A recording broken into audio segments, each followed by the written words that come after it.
Hello, how are you doing? It's episode 133 of Grow Yourself Up. And today I want to talk about a topic that is quite new, and from a research point of view, I think it's been researched for about the last 15 to 20 years. And it's something that I think is probably more common than we think. And that's the topic of parental burnout. And the reason I think this is really important for this for like who's listening, and for me, and probably many of you, is that when we have experienced childhood trauma, we are more likely to experience burnout generally. And although I haven't seen research that has linked this yet, I'm joining some dots and saying that if we've had childhood trauma, we are more likely to suffer from parental burnout as well. So I'm going to talk about some research into parental burnout. I'm going to tell you what it is.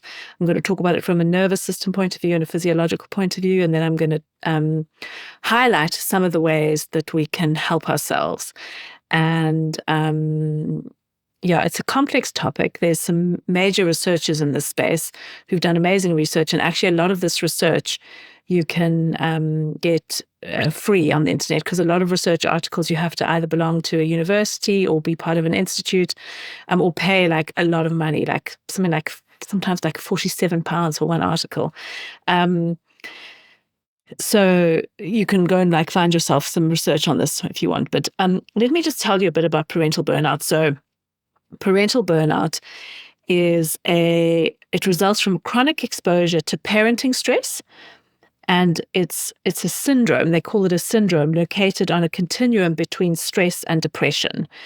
Another article I read said that parenting burnout results from an imbalance between excessive parenting demand and limited parenting resources. And I love that description, because that really kind of gives the idea of a scale. You know, when you've got a lot of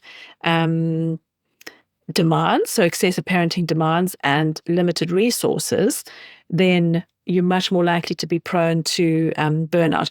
So right away, if I link this back to what I talked about last week about ADHD, if you yourself are neurodivergent, that will, in my view, make you more prone to burnout, because doing some tasks will be more taxing on your system. And indeed, ADHD is correlated to burnout separately. I haven't seen ADHD correlated to parenting burnout, but burnout is a big topic in discussion in like ADHD circles, because of the kind of cost of doing business in your body, and how it's more energetically costly and more tiring to do some tasks.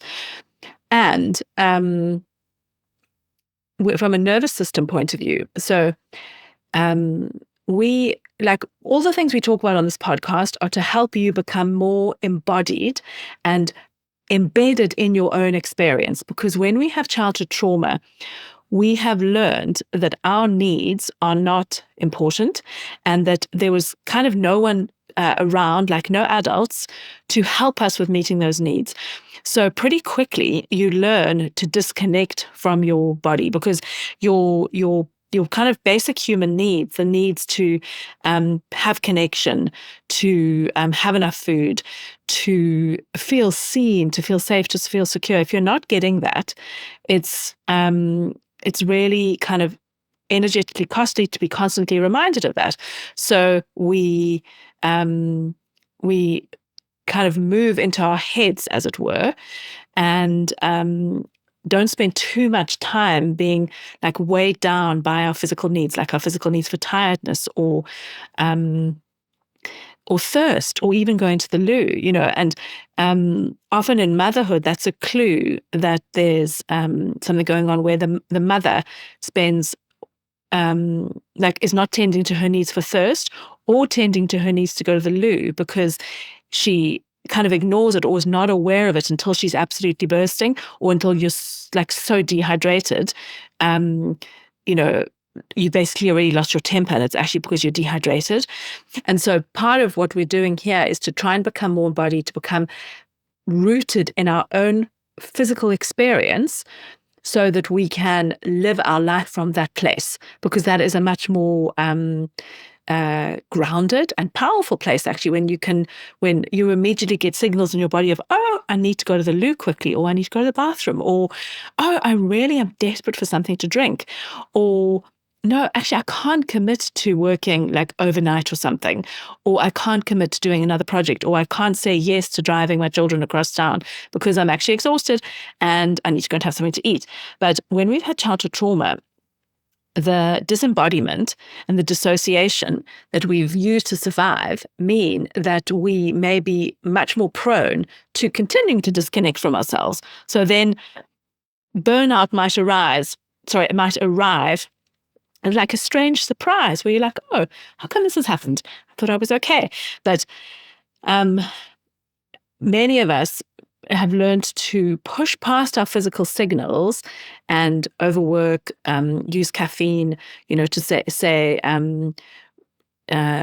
in some industries, working all-nighters is like seen as like a good thing to do and as a badge of honor, and it's something necessary, actually. I used to work in financial services and I didn't do all-nighters.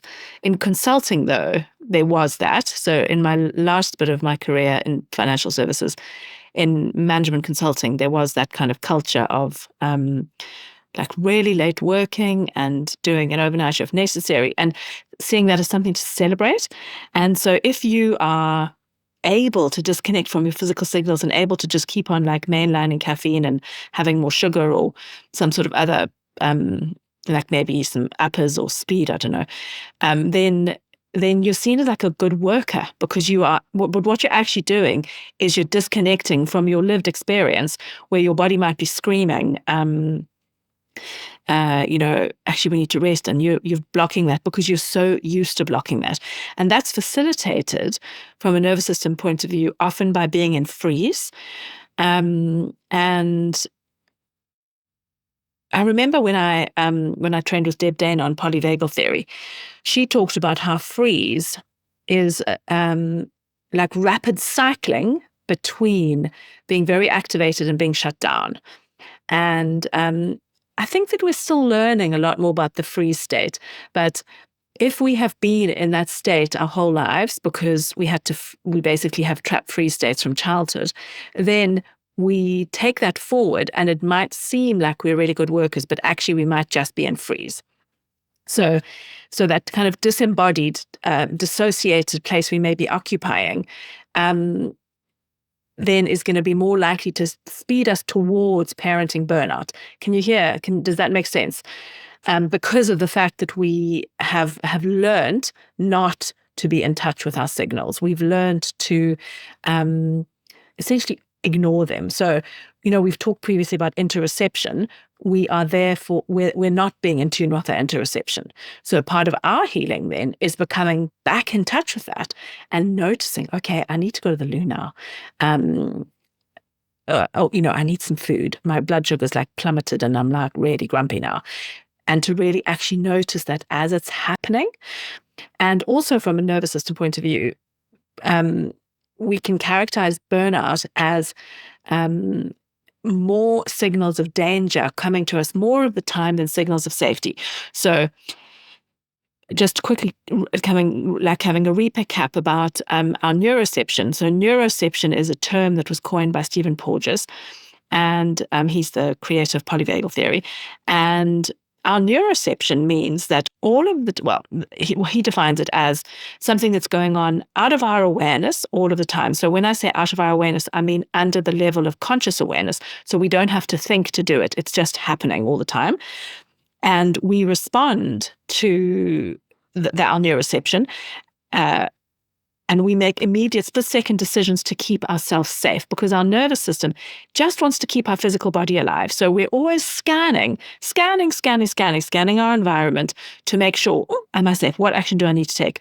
So you have action that'll be taken in your, because you're neurocepting to your like what we call our reptilian brain, to our stress response system, rather than to our frontal cortex. We make up stuff and we have thoughts in our frontal cortex, according to current brain research, And that goes slower than our stress responses. So, excuse me, when your child shouts at you or screams at you, or your toddler's like crying, you first of all might have a panic response, or like a flight response, or a fight response, and want to fight back before your brain goes, oh no, okay, this is not a lion. I'm not going to be eaten. It's my 2.5-year-old shouting at me. And even though it's sending me like tons of sign of danger, I don't need to react now. I don't have to shout back at them. I don't have to run away because I'm not going to be eaten by a lion. But our physiology responds in that way because that's a big sign of danger. Noise. It's very battering. The noise of parenthood is very battering. So when we have so we're neurocepting that all of the time. So that's just a danger signal from one little incident during the day. Our neuroception, though, is made up of three things. So it's made up from our interoception. We're interocepting all the time from our body. So if you've got period pains, or if you've got like sciatica that's really hurting you, or you've got like a broken toe, that's really going to make you more stressed just because of what's going on in your body. If you're hungry, that's also going to send you more danger signals. If you're thirsty, that's also going to send you more danger signals. So really tending to yourself from a food and hydration point of view is really important. That like ongoing daily management of your system and caring for yourself beautifully with lovely food is really important in terms of reducing stress. And that's why I'm always going on about tending to your needs. But so going back to neuroception, so there's that first one. Neuroception is made up of interoception and exteroception. So exteroception is what is happening outside of our bodies. And exteroception is made up of two parts, and that is what is going on outside in the world collectively generally. So at the moment, to be frank, it feels like we're in the end of days. It's like very, like there's lots going on, like lots of terrible stuff, frankly. I'm not going to go into that now, but there's it feels some days to me like the world is burning. And I have to work really hard personally on holding on to hope and praying and continuing to act from a place of of love in my life. Just continuously looking at my children, at the love that I've got in my family, at putting my feet on the grass, at looking at the sky, at standing in the rain, things like that can really help, at doing what I can to help others. So that's what's going on in the world. So you, for example, may be more stressed now than you've been for many years. I don't know how you felt during COVID, but there's a lot of external stresses at the moment. There's war, there's just a lot of stuff going on. And then the third thing about neuroception and the second part of exteroception is what's going on in your relationships. So what's going on in your core love relationships? What's going on in your own nuclear family? What's going on in your extended family? So, for example, if you had a fight with your partner that morning, or you've had a fight with your sister, or you've had a fight with your mother, or I don't know, one of your colleagues at work or something, all of that is going to add to your stress, add to your signs of danger that are coming into your system. And from a burnout perspective, we could describe burnout as more signs of danger coming into you on a continuous basis than there are signs of safety coming in. So it goes back to that parenting burnout definition about parenting burnout results from an imbalance between excessive parenting demand and limited parenting resources. So the excessive parenting demand is all those danger signals, and the limited parenting resources. Okay. So, and there's lots of different risk factors for parental burnout, different ones talked about in different studies. Some studies, one common factor that's rarely mentioned in most of them is perfectionism. So perfectionism is a massive contributor to parental burnout. So that's a really important thing to work on to minimize your risk of parental burnout. So I'm going to talk to you a little bit about the parental burnout assessment, which is a psychological assessment developed by various researchers who I'll mention. And there's different levels of burnout of parents. There's been a study. So they're different. There's been a study on 42 different countries about burnouts, but basically there's differing numbers, and the researchers believe that parenting burnout affects between 2 and 12% of parents. And some of the key researchers in this area are Isabel Roscom, Marie Emily Race, and Moira Michalazjak. I'm not sure if I've pronounced that really well. But they are 3 women who've developed developed, first of all, the parental burnout inventory, and then the parental burnout assessment. Okay, so the parental burnout assessment was developed by Roscom et al., so her and her colleagues. And first of all, they developed something called the Parenting Burnout Inventory, but they then went on to develop this thing called the PBA, so the Parental Burnout Assessment, and that identified 4 factors that play a role in parental burnout, and they're related to one's parental role. So they are emotional distance from one's children, feelings of being fed up with one's parental role. So the Parental Burnout Assessment, which was developed by Roscom et al., so the Isabel Roscom, who I mentioned earlier, they identified 4 factors related to parental burnout. And those are exhaustion related to your parental role, first one. Emotional distance from one's children, so feeling you wanting to emotionally distance from your children. Feelings of being fed up with your parental role, so really just being sick of your parental role. And then a contrast with how the parent used to and wanted to be, which is called in some of the research a loss of parental accomplishment. So there's emotional and physical exhaustion. There's a sense of emotional distance from one's children, wanting to emotionally distance. There's feelings of being fed up with your parental role. And then a loss of parental accomplishment. So then feeling like, oh, I'm a rubbish parent, and things like that. And if emotional distancing and exhaustion really correlate with that feeling of loss of parental accomplishment, particularly if you're prone to self-blame and you have developmental trauma, and so you think everything is your fault.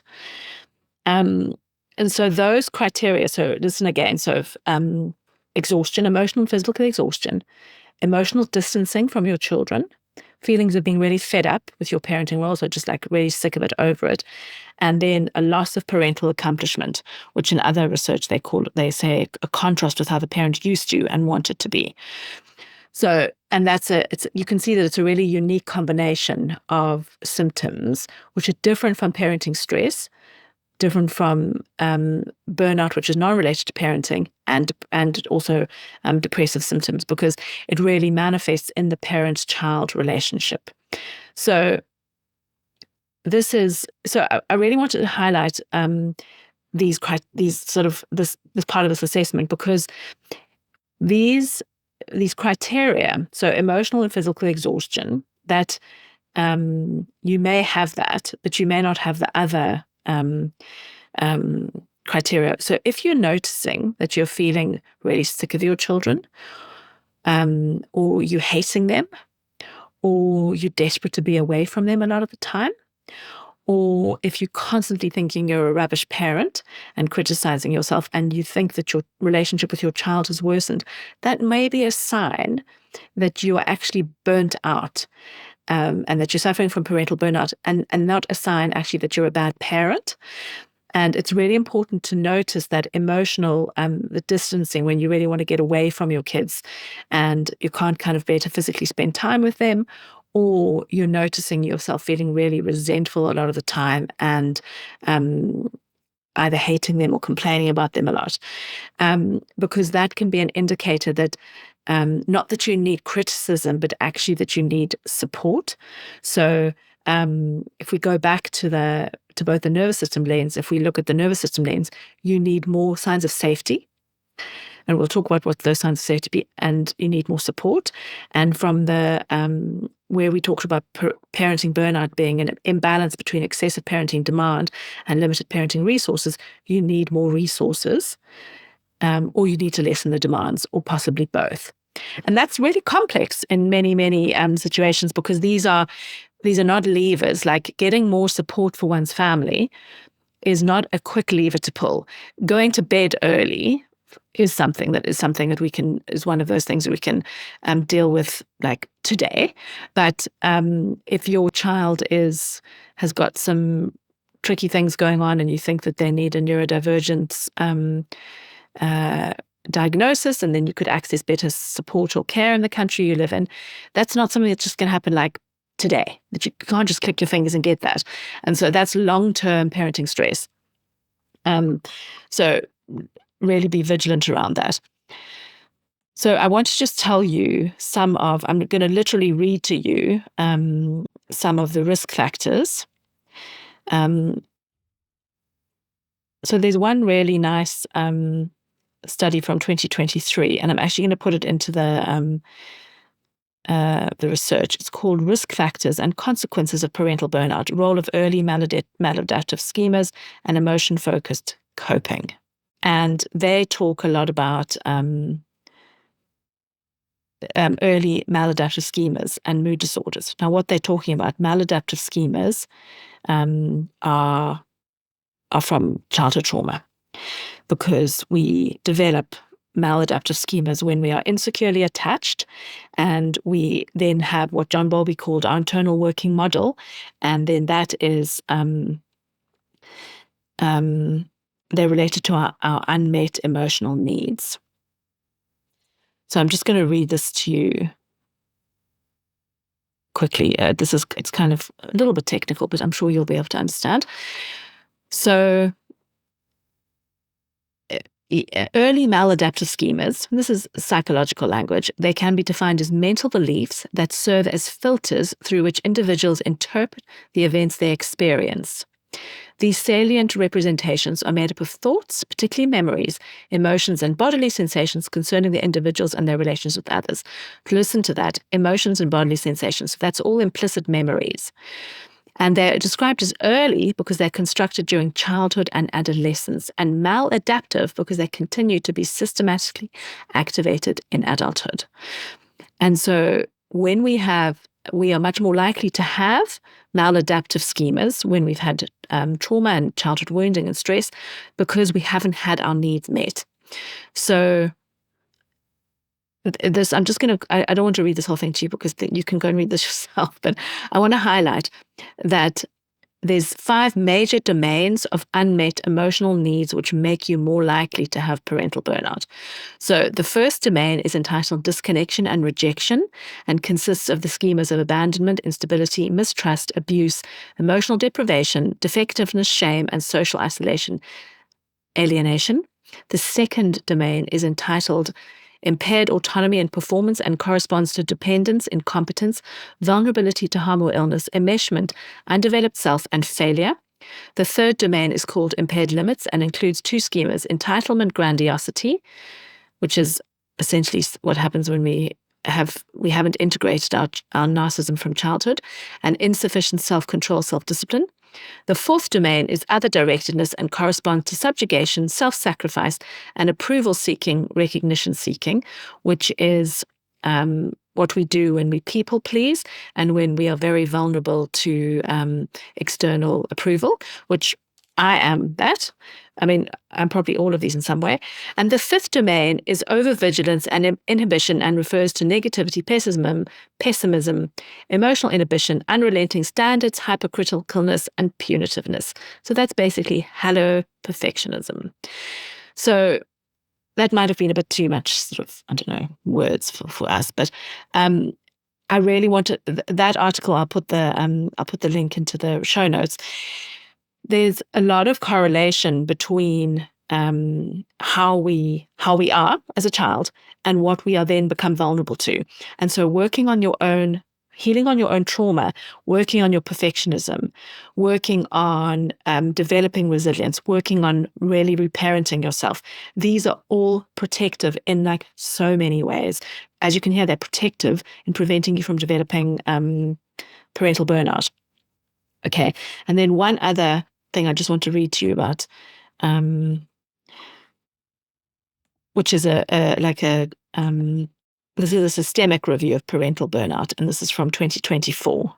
So first of all, I just want to highlight why parental burnout is destructive.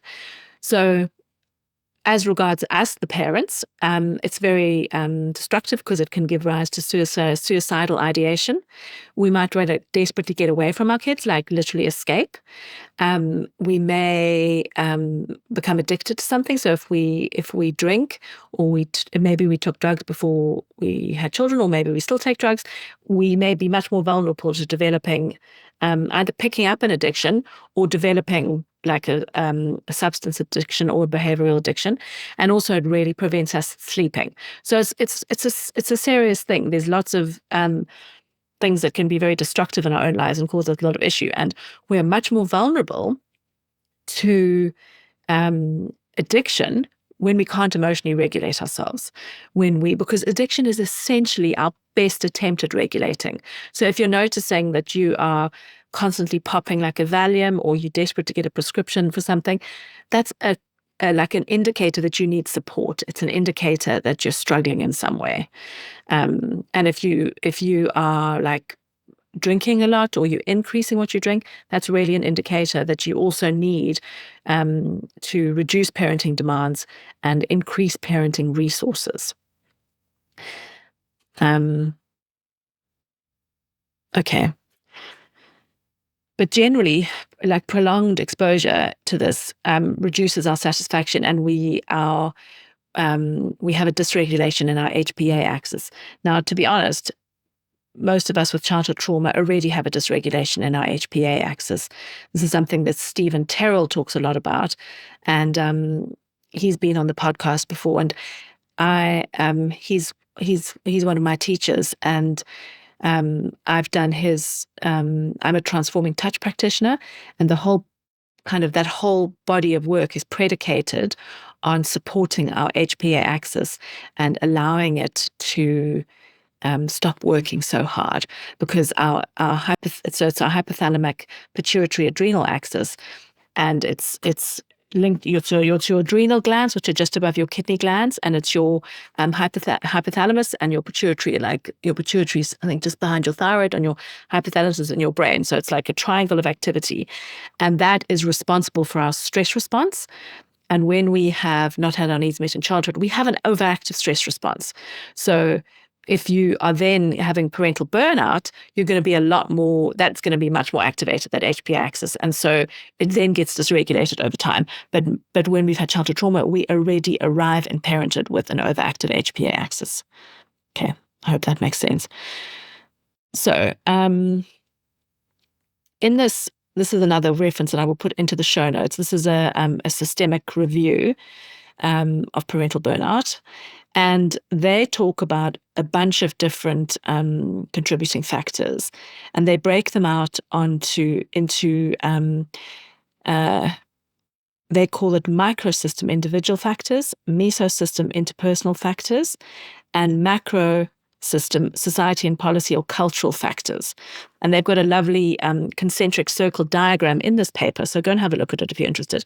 I'm going to focus on the microsystem individual factors, because these are the levers that we can pull now, today. They talk about gender, educational level, income, parental personality, internalization of maternal parental motivation, unmitigated communion, self-compassion, concern for others, alexithymia, anxiety and depressive symptoms, parental perfectionism, resilience, low self-esteem, and high need for control, and mother's attachment style were identified as being associated with parenting burnout. Okay, so did you hear parental perfectionism? That's a risk factor. Not enough resilience is a risk factor. Low self-esteem is a risk factor. High need for control is a risk factor. So we often need to control when we have grown up in a chaotic or stressful environment, because control seems to bring safety. And if we don't have control, we feel very anxious. And then the mother's attachment style. So if we are insecurely attached, we are more prone to parental burnout. Okay, and so alexithymia is I mentioned that to you. That's something that is also a risk factor, and that is sometimes called emotional blindness. So it's a neuropsychological phenomenon which is characterized by challenges in recognizing, expressing, feeling, sourcing, and describing one's emotions. And often alexithymia is well, if you have an autism diagnosis, you may suffer with alexithymia, and so if you have a child with an autism spectrum diagnosis, that might be in the mix. And if the parent also has that, that makes it more likely to, if you have trouble with that, you're more likely to be at risk of parental burnout. Okay, so we've talked about the PBA, the psychological assessment. We've talked about the 4 factors. We've talked about why we need to care about parental burnout. We've talked about how it's an imbalance in terms of our resources and our demands. One thing I also want to say, and this is spoken about in the literature, I'm not going to read again from anything, but if you have a child who's chronically sick, who's unwell, if you've got a child who has, in the literature, they talk about behavioral problems.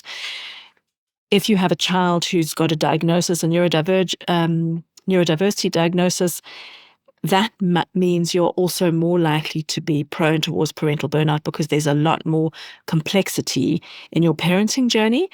And particularly if you are trying to access care for your child or diagnosis or additional support, particularly before that happens, and so you haven't got the support in place yet, you will have more demands on you, and you are then more likely to be in a state of burnout.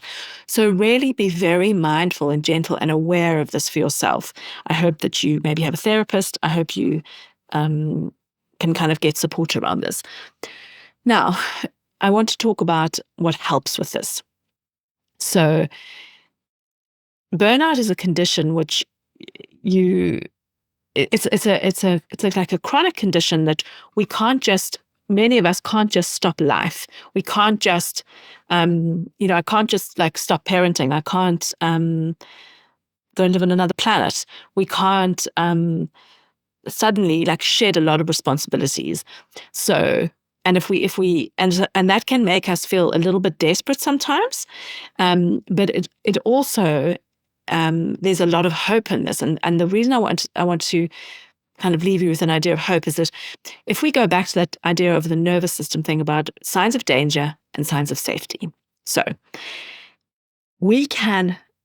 there's so much agency that we have to improve the safety signals that come to us, and tending to our needs is really absolutely key to that. So it starts like with very basic stuff like making sure you have enough food, eating enough food each day, eating enough protein. You need protein to regulate your nervous system.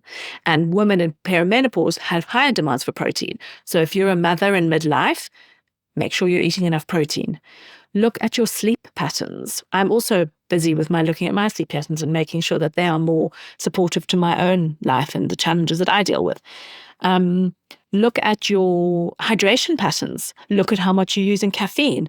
Because if you are drinking a lot of coffee or drinking a lot of caffeine, or maybe you drink a lot of caffeinated fizzy drinks, that puts a lot of pressure again on your HPA axis because you are forcing your adrenal glands to produce adrenaline. So, that will send you more signs of danger from an interoception point of view. So start with those basics of what are you putting into your body. Then movement is a fantastic way to give us signs of safety. Any type of, walking, that's bilateral movement, that's really helpful. A dance class, walking, yoga, that will send you a sign of safety. Having a place to share your thoughts and download what's going on, to rant if you need to, is really helpful. So that might be therapy. That might be an idea. Patty Whipfler has this lovely concept, which is a listening partner. You may have a listening partner that you can just download to, maybe someone you just leave a voice note to. And maybe they don't even respond, but they're your listening partner, so that you can kind of drop some of the stress in a non-judgmental way. If you parent with a partner, then speak to them about what's going on. See how you can support each other, because a sign of safety will be, even if you're in a tricky time together, that you can support each other through that tricky time and really acknowledge that you're in a tricky time and love each other and be kind to each other and still find humor amidst the tricky times. That's very, very resourcing and very, very helpful. But you have to kind of be honest about what's going on first. Other signs of safety are getting more support.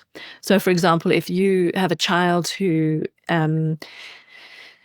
is, you think, needing a diagnosis, maybe you need some support from something like occupational therapy. Maybe you need some stuff in your home to support them. Maybe you need like a swing or a balance board, or you need some like things that they can engage with. Maybe if your child needs a lot of proprioceptive input, you need a crash mat, and they can jump off the sofa onto the floor and get a lot of proprioceptive input that way, which will help them regulate. Maybe you need a swing in your garden if you've got a garden, or maybe you need to go to the playground near you and push your child on the swing and swing them on the or push them on a roundabout to give them, because lots of children find spinning very regulating. I mean, well, that's their vestibular system, searching for input in many ways, but this is about thinking about how can you resource yourself, how can you resource your children, so that maybe there's a little bit less demand on you. So you have to get creative in many ways. If we think about the perfectionism, how can you reduce your expectations of everything, like across the board? How can you be more gentle with yourself? Self-compassion is a protective factor against burnout. How can you how can you might not know, you might think, well, you might not know about self-compassion, first of all, and you might think it's a cop-out. It's absolutely not a cop-out. We want you, part of this growing yourself up is to tend to yourself so carefully, to just love on yourself like as if you're a little baby, because you do have your own inner baby. So increasing your compassion, saying to yourself, oh, this is so tricky. Like, we're in the midst of a really hard season. How can I support myself? How can I be gentle with myself? How can I, really just nourish myself? What will be the most loving, nourishing thing I can do next? Not criticize. From an attachment point of view, many of us come to adulthood with insecurely attached, and then we have a process of gaining something called earned secure attachment. I got earned secure attachment in therapy with one of my wonderful therapists, and I have a securely attached adult love relationship with someone I really love, my husband, and I'm also securely attached to myself now, and that is protective against burnout. So working on your own relationship with yourself is protective against this, because we want to be able to tend to ourselves, use ourselves as a resource instead of ourselves or aspects of ourselves or parts making this journey much, much harder. Just trying to think what some of the other ones were. Resilience. So resilience comes, we can build more resilience by doing movement. That really helps with resilience, by cultivating self-compassion, and by doing things like little and often shifts. So things that support us, like if you did 10 minutes of gratitude each day and 5 minutes of journaling about what's going on, that would help. All of these things that we build up, little and often patterns, that helps with resilience. You might need professional help. I think that's a really, really important part of this. You might need some holding, some real holding. You may need multiple practitioners to support you. You may need a doctor to prescribe you. You might be having a really tricky time in perimenopause. You may need I don't know, bioidentical hormones, you might need something to help your system. You might need vitamins and minerals. You may be very deficient. So you might need to you might need to get support from various different places to support yourself if you are in a burned out place. If you're teetering on the edge, you feel, and you've got some of those criteria, so perhaps you've got the emotional, physical exhaustion, and you're feeling yourself distancing yourself a bit from your children. Really start from the basics. Start with what I talked about tending to your physical needs, tending to your needs for connection. So often when you're in a state of kind of, maybe we could say pre-burnout, or you're sort of heading that direction, we've kind of totally let go of joy and connection, or because you're feeling so exhausted you can't be bothered to go and socialize, or meet up for a coffee, or go for lunch with a friend, or dinner with a friend, or something, or going away for a night, if that's possible in your context. And so I would say that cultivating joy and seeking opportunities for connection is also preventative. And really look for those moments of connection, the laughter. Even if you have to use some like really dark humor about your situation, use that. Find people that you can be really honest with. And we'll continue this more with some actual discussions about people who've been through this. Okay, I hope that was helpful. I know that was quite dense in terms of like information that I've thrown at you, but just hold on to that definition that parenting burnout results from an imbalance between excessive parenting demand and limited parenting resources. And so you want to increase your resources and reduce the demands. Ideally, do both of those at the same time. And from a nervous system point of view, you want to increase your signs of safety that are coming into your system. So, for example, if you're feeling extremely stressed, it might mean that you stop watching any news and you try and block out the external world a bit so that you can actually survive. There are lots of like shouting about not doing that. But if it's about your survival, I really want you to take that really seriously. And remember, this is a podcast. It's not therapy. Okay, I'm sending you lots and lots of love. Take good care. And those references will be in the show notes.